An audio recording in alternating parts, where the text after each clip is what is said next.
She stood there completely alone, no attorney by her side, no one to lean on, just a quiet mother holding a folder, her hands shaking, as her ex-husband's solicitor tore her reputation apart like she wasn't even present. The judge was seconds away from signing the custody order when a voice interrupted from the gallery. "Your Honor, with the court's permission, I'd like to speak on her behalf." Heads turned. It wasn't a lawyer, it was a royal guard. Could this even be allowed? Or had the courtroom just gained its most unexpected defender?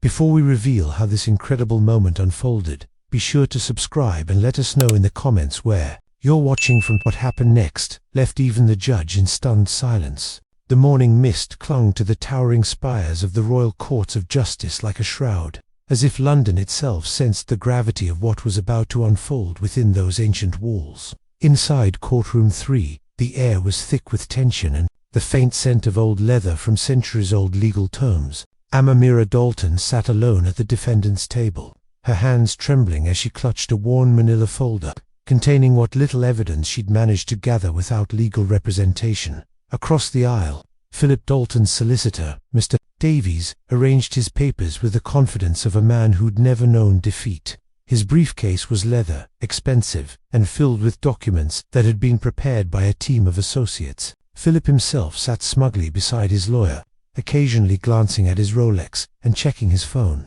treating the custody hearing like a minor inconvenience before his next business meeting.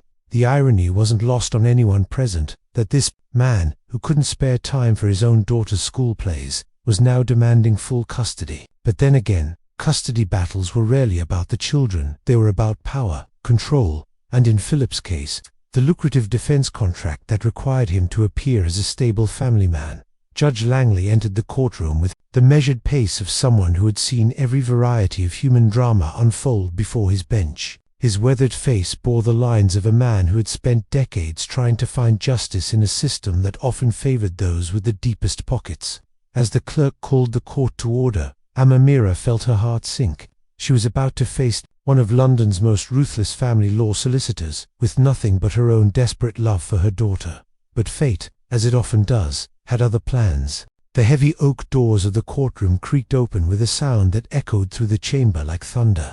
Every head turned as Captain Rowan Hale strode down the center aisle, his ceremonial red tunic immaculate, despite having rushed from his post at Buckingham Palace. The golden buttons caught the light streaming through the tall windows, and his military bearing commanded attention, even without the iconic bearskin hat that remained with the palace guards. Amamira's eyes widened in recognition, and for the first time in weeks, hope flickered across her face. She remembered him instantly, not as the stoic guardian of royal tradition he appeared to be now, but as the bloodied soldier she'd pulled from the wreckage of a field hospital in Helmand Province 7 years ago. The memory was seared into both their minds. The screaming of incoming mortar, the acrid smell of smoke, and the weight of 19 wounded men she'd helped carry to safety, including Sergeant Rowan Hale of the Royal Regiment. He had tracked her down 3 months ago, not through military channels or official records, but through the kind of patient detective work that came naturally to someone trained in reconnaissance.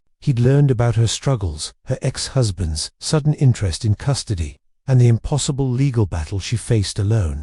What he discovered had made his blood boil with the kind of righteous anger that had once driven him to charge enemy positions in Afghanistan.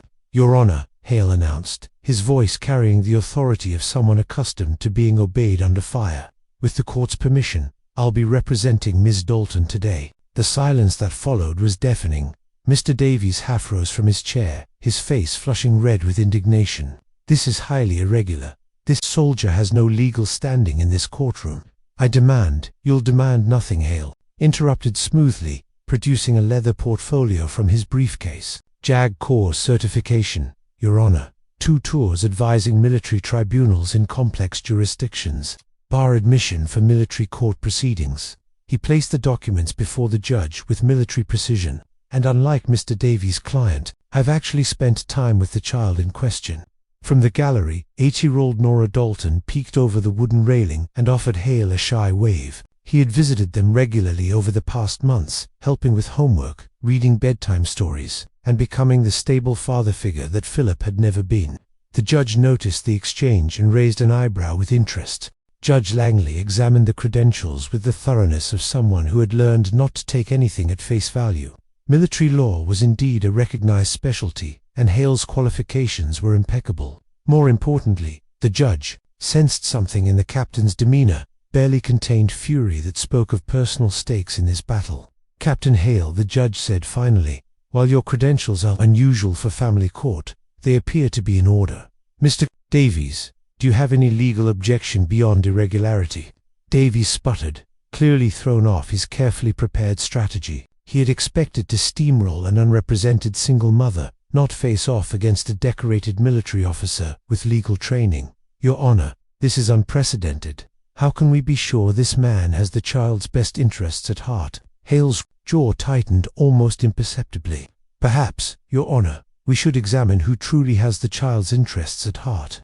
I'd like to call Philip Dalton to the stand." Philip's confidence evaporated. He had been expecting a quick, clean victory, not a cross-examination. As he took the witness stand, Hale began to methodically dismantle the facade that Philip and his expensive legal team had constructed. "Mr. Dalton," Hale began, consulting his notes with military precision, "when did you last attend one of Nora's school events?" "Well, I've been very busy with my business." The question was when, not why. A simple date will suffice. Philip shifted uncomfortably. "I can't recall the exact. Let me help refresh your memory." Hale produced a folder thick with documents. "According to school records, you haven't attended a single parent-teacher conference, school play, or sports day in the past 3 years. Yet you're seeking full custody. Can you explain this discrepancy?" The questioning continued with surgical precision. Hale revealed that Philip's sudden interest in custody coincided exactly with his bid for a major defense contract that required applicants to demonstrate family stability and moral character. Bank records showed that Philip's child support payments had been sporadic at best, often arriving weeks late or not at all. But the most damaging evidence was yet to come. Hale had spent weeks gathering intelligence with the same meticulous attention to detail. He'd once used to map insurgent networks. He produced security footage from Nora's school showing the many times Philip had scheduled visits but never appeared, leaving his daughter waiting by the window for hours. The images were heartbreaking. Small girl in her best dress, growing increasingly despondent as the afternoon wore on. "Your Honor," Hale said, his voice steady but his eyes blazing, "I'd like to present evidence of the petitioner's actual relationship with his daughter." The courtroom watched in stunned silence as Hale methodically presented a timeline of neglect.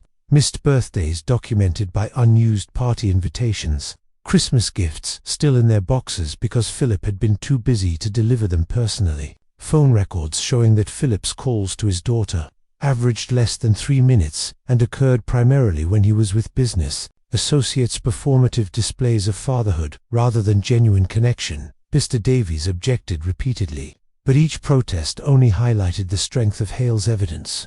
The captain had done his homework with military thoroughness, and every document was properly authenticated, every witness statement notarized. "Mr. Dalton," Hale continued, "you claim to want custody because you love your daughter, yet your own phone records show you've spoken to her for a total of 47 minutes in the past 6 months. By contrast, Ms. Dalton spends an average of 3 hours each evening helping with homework, reading stories, and simply talking with Nora. Which parents' actions demonstrate love?" Philip's face had gone ashen. His solicitor frantically scribbled notes, trying to salvage a case that was rapidly disintegrating. But Hale wasn't finished. He had saved his most powerful ammunition for last. The captain approached the evidence table and lifted a framed photograph, holding it so the entire courtroom could see. It showed Amamira in her nursing scrubs, covered in dust and debris, her face streaked with tears and determination as she helped carry wounded soldiers from the smoking ruins of a field hospital. "Your Honor," Hal said, his voice cracking with emotion for the first time, "this photograph was taken 7 years ago during the Battle of Sangin. Ms. Dalton was serving as a trauma nurse at Forward, operating Base Edinburgh when we came under sustained mortar attack. The field hospital took a direct hit." The courtroom was completely silent now, hanging on every word. Even Philip's solicitor had stopped writing, transfixed by the story unfolding before them. Most medical staff evacuated to the bunkers. Hale continued, "Standard protocol, but Ms. Dalton stayed behind, while shells were still falling, while the building was literally collapsing around us. She moved through the wreckage, pulling out the wounded. 19 men owe their lives to her courage that day. His voice grew stronger, filled with the conviction of someone who had witnessed true heroism. I was one of them. He placed the photograph on the judge's bench with reverence. This woman carried men twice her weight through fire and debris. She worked for 14 straight hours performing triage surgery under conditions that would break most people. She saved lives while risking her own, not because it was her job, but because it was who she is. The judge examined the photograph closely, noting the military commendation stamp in the corner. Amamira sat quietly, tears streaming down her face, remembering that terrible day when duty and humanity had merged into one desperate mission to save lives. "Your Honor," Hale said, his voice now steady as bedrock, "if this woman's courage, dedication, and selflessness under the most extreme circumstances don't demonstrate fitness to care for one child, then I submit that no parent in this courtroom is fit for custody." Mr. Davies rose shakily to object, but Judge Langley waved him down. The photograph spoke louder than any legal argument could. Philip slumped in his chair, realizing that his carefully orchestrated plan was crumbling into dust. But Hale still had more cards to play. He had learned in military intelligence that you never reveal all your assets until you're ready to deliver the decisive blow. "Your Honor, I'd like to present the court with a letter written by Nora Dalton herself." Hale produced a piece of paper covered in a child's careful handwriting, decorated with crayon drawings of hearts and flowers. The judge took the letter and began to read aloud, his voice growing softer with each line. "Dear Judge, my mummy reads me stories even when she's tired from work at the hospital. She helps me with my maths when I don't understand and never gets angry when I make mistakes. She makes me feel safe when there are thunderstorms and hugs me when I have bad dreams. My daddy only calls when his friends are listening, and he promises to take me places but then forgets. I love my daddy, but I want to stay with mummy because she makes me happy every day, not just sometimes." The letter was signed with careful cursive. "Love, Nora Dalton, age 8 3/4. The courtroom was utterly silent. Even the court reporter had stopped typing, wiping tears from her eyes. Philip's face had gone pale, confronted for the first time with his daughter's honest assessment of their relationship, but Hale wasn't finished with his methodical destruction of Philip's case. From his briefcase, he produced what would prove to be the coup de grâce's small digital recording device. "Your Honor, I'd like to present evidence that goes to the heart of Mr. Dalton's true motivations for seeking custody." Mr. Davies leaped to his feet. "Objection. Any recording would be inadmissible without proper." The recording was made in a public restaurant. Hale interrupted smoothly, by a private investigator acting within legal parameters. Mr. Dalton was speaking loudly, enough to be overheard by multiple witnesses, all of whom have provided sworn statements. Judge Langley nodded for Hale to proceed. The captain pressed play, and Philip's voice filled the courtroom with damning clarity. "Once I get the kid, that defense contract is ours. The evaluation committee loves family, men show stability, moral character, all that rubbish. It's worth 20 million over 5 years. The custody thing is just a formality. The ex-wife has no money for proper lawyers, and I've got Davies on retainer. 6 months from now, I'll have full custody and the biggest payday of my career." The gasp from the gallery was audible. Philip's face went from pale to grey, and his solicitor frantically shuffled papers as if he could somehow make the recording disappear through legal maneuvering. The recording continued, revealing Philip's callous calculation in even more disturbing detail. He discussed plans to send Nora to boarding school immediately after gaining custody, viewing her as nothing more than a prop in his business performance. He laughed about Amamira's financial struggles and boasted about how easy it would be to portray a single working mother as unfit.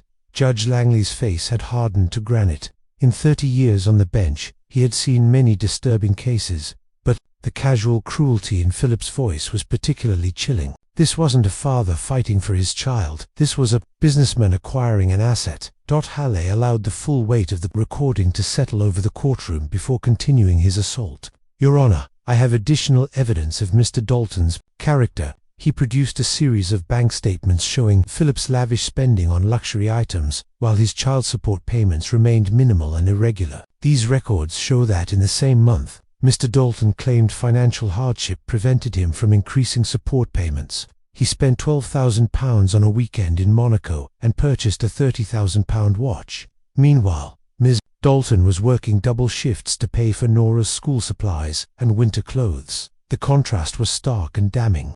While Amamira sacrificed everything for her daughter's well-being, Philip treated fatherhood as a minor expense in his otherwise indulgent lifestyle. But perhaps the most powerful evidence was yet to come. Hale had arranged for character witnesses, not just friends and family, but people whose opinions carried real weight. Dr. Sarah Mitchell, Nora's pediatrician, testified via video link about Amamira's exemplary care and Philip's consistent absence from medical appointments. Mrs. Henderson, Nora's teacher, they spoke about the child's obvious happiness when discussing her mother and her confused disappointment when her father failed to appear for school events. Most compelling of all was the testimony of Colonel James Wright, Hale's former commanding officer, who spoke about Amamira's service record with unmistakable admiration. In 25 years of military service, the colonel stated, "I've never seen a medical officer display more courage under fire or more dedication to the welfare of others." If Ms. Dalton brings even half that commitment to motherhood, and, from what Captain Hale has told me, she brings much more than any child would be fortunate to have her as a parent.